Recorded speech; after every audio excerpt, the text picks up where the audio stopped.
तो इसी श्रेणी में अधिक समय ना लेते हुए कार्यक्रम को आगे बढ़ाते हुए मैं डॉक्टर ममता त्यागी को आमंत्रित कर रहा हूं। आप गायनेकोलॉजिस्ट, लैप्रोस्कोपिक सर्जन हैं और उसी के साथ राष्ट्रवाद और सनातन धर्म के विषय में व्याख्यान करती रहती हैं। अपने गिलहरी प्रयास को आज भी उन्होंने एक विषय यहाँ पे 5 मिनट का एक विषय आप सबके मध्य रखने के लिए वे आ रही हैं। विषय रहेगा सनातन धर्म एवं मातृशक्ति। विश्वत रेखा का जो वासी जीता है नित हाफ हाफ कर, रखता है अनुराग अलौकिक वो भी अपनी मातृभूमि पर। वो ध्रुववासी जो हिम्मे तम्मे जी लेता है कांप कांप कर देता है प्राण न्यौछावर वो भी अपनी मातृभूमि पर।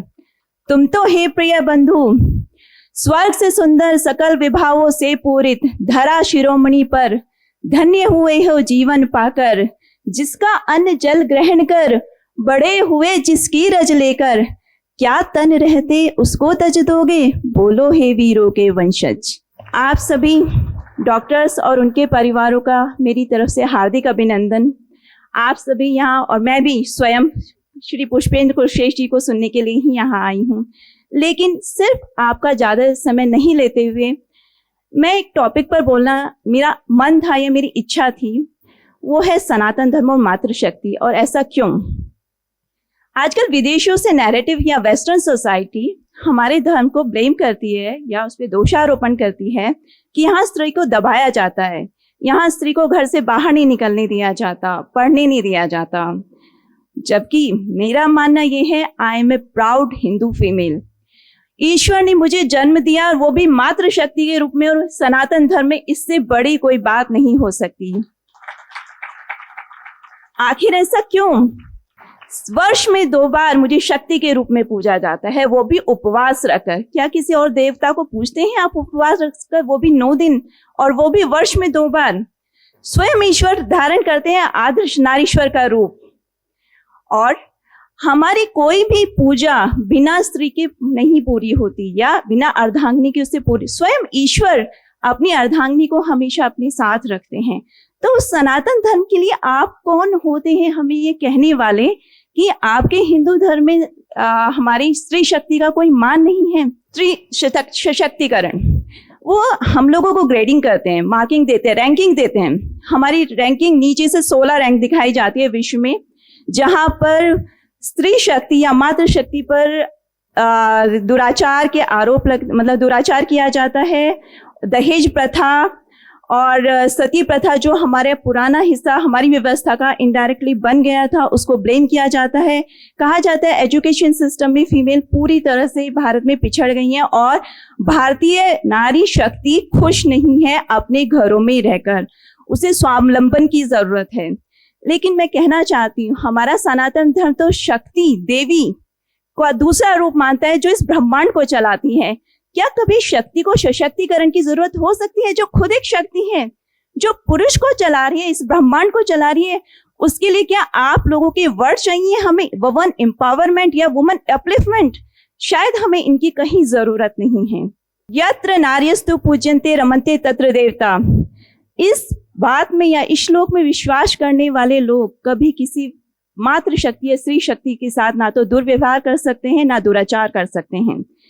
लेकिन फिर ऐसा हो क्या गया? हम तो मातृदेवो और पितृदेवो भव मानने वाले लोग थे, हम क्यों स्त्री शक्ति का एक वस्तु के रूप में सोचने लगे?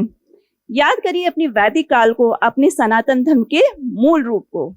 हमारा मूल रूप विदेशी आक्रांताओं की वजह से धीरे धीरे हमारे समाज में कुरीतियां आई, और आज के समय में हम इस समय रामायण महाभारत की बात नहीं करेंगे। अपने सनातन धर्म के मूल रूप और आज के परिवेश की अगर हम बात करें, तो आज के परिवेश में कुछ प्रथाएं जो हमारे मूल सनातन धर्म का हिस्सा ही नहीं थी, उन्हें हमने धर्म के साथ जोड़ दिया और वहां शुरू हो गई एक बहुत बड़ा कंफ्यूजन, और प्रूव कर दिया गया कि स्त्री शक्ति को हिंदू धर्म में दबाया जाता है। हमारे यहाँ तो ब्रह्मवादिनी थी, गार्गी थी, जिन्हें देवों की वेदों की इतनी अच्छी नॉलेज थी कि वो बड़े बड़े व्याख्यान देती थी। हमारे यहाँ ग्रह लक्ष्मी थी, स्त्री की पूजा हर रूप में की गई, हर रूप में, चाहे वो ग्रह लक्ष्मी रही, उसने सनातन धर्म का पालन किया। और अगर देखा जाए तो आज भी समाज की सबसे बड़ी जिम्मेदारी स्त्री शक्ति और मातृशक्ति पर है। सामाजिक कुरीतियां स्त्री शक्ति के दुराचार या उसके साथ दुर्व्यवहार में जब हमारे सनातन धर्म का हिस्सा ही नहीं तो आई क्यों? जब विदेशी आक्रांताएं आई तो एक डर क्रिएट हो गया कि हमें स्त्री शक्ति यानी अपने एक शक्ति के कोमल रूप को भी बचाकर रखना है, उसे दुराचारियों से कैसे बचाया जाए। तो धीरे धीरे हुआ कि चलो इन्हें घर में सेव करते हैं, इनके बाहर निकलने का थोड़ा सा कम होगा तो शायद हम इनकी सेफ्टी या इनकी सुरक्षा ज्यादा कर पाएं। वो कहीं ना कहीं हम उस चीज में फंसते गए, वो एजुकेशन सिस्टम में भी डाउन होता गया, कह दिया गया हिंदू धर्म शिक्षा नहीं देता, और इस तरह से रॉन्ग नैरेटिव टोटल पूरी तरह से समाज के सामने प्रस्तुत कर दिया गया कि हम स्त्री शक्ति को दबाते हैं। दहेज भ्रूण हत्या फीमेल को किसी भी पावर में दबाना हमारी संस्कृति का हिस्सा नहीं है। अब बात करते हैं भ्रूण हत्या, दहेज हत्या और सती प्रथा के मूल रूप। होता क्या है, जो विदेशी आक्रांताएं आते हैं उनके लिए फीमेल्स हमारे समाज से रिलेटेड एक सॉफ्ट टारगेट बन गई, जिनपे दुराचार हुए, इतनी व्यवहारिक, मतलब उनको बोला क्या जाए कि इतनी नृशंसता से उन्हें मारा गया या उनका कत्ल कर दिया गया। उसकी वजह से हम उन्हें सेव करने के लिए चीजें अपनी चेंज करते गए। तो हुआ क्या, हमने नारी शक्ति को बोझ के रूप में लेना शुरू कर दिया। अगर आपकी कोई शक्ति पैदा होने वाली है और आपको पता है आपके घर में नारी शक्ति आने वाली है, स्त्री शक्ति आने वाली है, आप भ्रूण हत्या का सिर्फ तभी तो सोच पाएंगे जब आप उसको बोझ मानेंगे। वो बोझ कैसे हो गई? वो बोझ इसलिए हो गई क्योंकि वो वस्तु बन गई। वो वस्तु इसलिए बन गई कि आक्रांताओं ने आपके सारे सिस्टम को इन्फ्लुएंस किया, आपको डरा दिया। उसके बाद हुआ क्या कि वस्तु बन गई स्त्री शक्ति, उसके साथ दहेज प्रथा, और दहेज प्रथा के बाद जब पति की मृत्यु हो जाए तो सती प्रथा। तो सारा का सारा सिस्टम हमारा कोलैप्स हो गया। अब ये वाली जो बात मैं कहना चाहती हूँ कि जितनी मातृ शक्ति सशक्त होगी मानसिक शारीरिक रूप से, किसी भी समाज की वृद्धि उसी के अनुसार बढ़ेगी। ऐसा क्यों? बहुत से लोगों ने मुझसे कहा कि आप कहते हैं कि एजुकेशन सिस्टम ठीक है, आप इतना सोच पा रहे हैं, लेकिन गांव की एक छोटी सी लड़की, उसकी तो इतनी एजुकेशन नहीं है, वो तो इतना नहीं सोच पाती, आप उसे स्त्री शक्ति या मातृ शक्ति का नाम कैसे दे सकते हैं? जानते हैं इसमें गलती किसकी है? गलती की है उस मातृ शक्ति की जिनके यहाँ वो पैदा हुई है। क्यों? क्योंकि उन्हें खुद एजुकेशन नहीं मिली।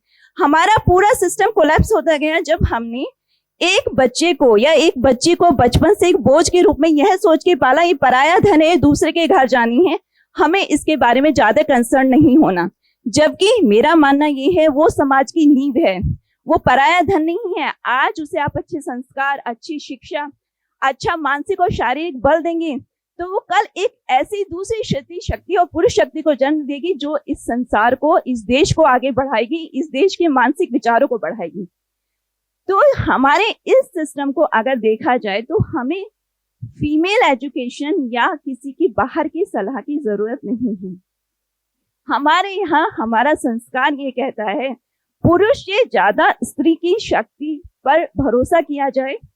ऐसा नहीं है, हमारे यहाँ ज्योतिर्लिंगों की जितनी पूजा होती है उतना ही हमें भाव हमारी शक्ति पीठों को दिया जाता है। वो भी तो शक्ति का ही रूप है, वो भी तो नारी शक्ति है जो हमें गौरवान्वित महसूस कराती हैं कि आप स्त्री हो लेकिन शक्ति हो जो इस ब्रह्मांड को जन्म देने वाली है, जिसने पूरे यूनिवर्स को चलाया हुआ है। और इस देश को जागरूक कराने में इस स्त्री शक्ति और मातृ शक्ति का सबसे बड़ा योगदान है। हर हाल में हर पुरुष के पास को पालने में मातृ शक्ति का योग। मैं गायनेकोलॉजिस्ट हूँ, अगर आप देखा जाए तो साइंटिफिकली भी जो मातृ शक्ति के पास पावर ईश्वर ने दी वो पुरुष से ज्यादा दी। वो गर्भ धारण करती है, वो बचपन से लेके उसे पालती है, उसके मानसिक विचार किस तरफ से बढ़ रहे हैं वो ध्यान रखती है, बच्चा क्या गलत कर रहा है, क्या गलत सोच रहा है।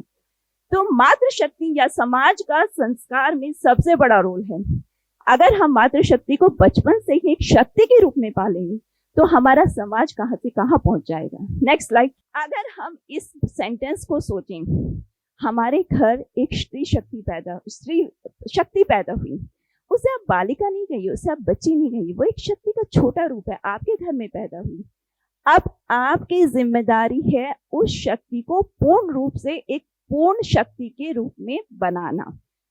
अब आप कहते हैं कि दुराचार फीमेल्स के साथ होता है, हम उससे डरते हैं, लेकिन क्या इस क्राइम की वर्ल्ड में मेल्स के साथ दुराचार नहीं होते? लेकिन हमने एक माइंडसेट बना दिया, ये कमजोर है, वो कमजोर है, वो अलग है, लेकिन उसके अंदर एक शक्ति है, उस शक्ति को जागरूक करिए, उसके अंदर एक इच्छा शक्ति डेवलप करिए। समाज का तुम एक एक्टिव पार्ट हो, उस एक्टिव रोल को तुम्हें निभाना है, इस संसार को तुम्हें चलाना है। इस संसार में पुरुष के पीछे हम खड़े हैं, पुरुष के पीछे स्त्री खड़े होने का मतलब ये नहीं कि वो उसको फॉलो कर रही है, इसका मतलब ये भी है कि वो खुद भी चल रही है और पुरुष को भी चला रही है, वो पुरुष को रास्ता दिखा रही है कि आपको इधर जाना है, आप शायद ये गलत कर रहे हैं।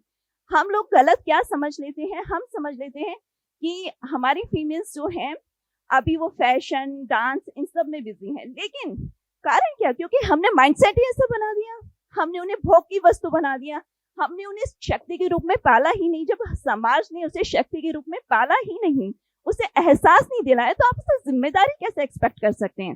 पहले उसे बचपन से एहसास तो दिलाइए, आप शक्ति स्वरूपा हैं, आप इस देश का बेस हैं।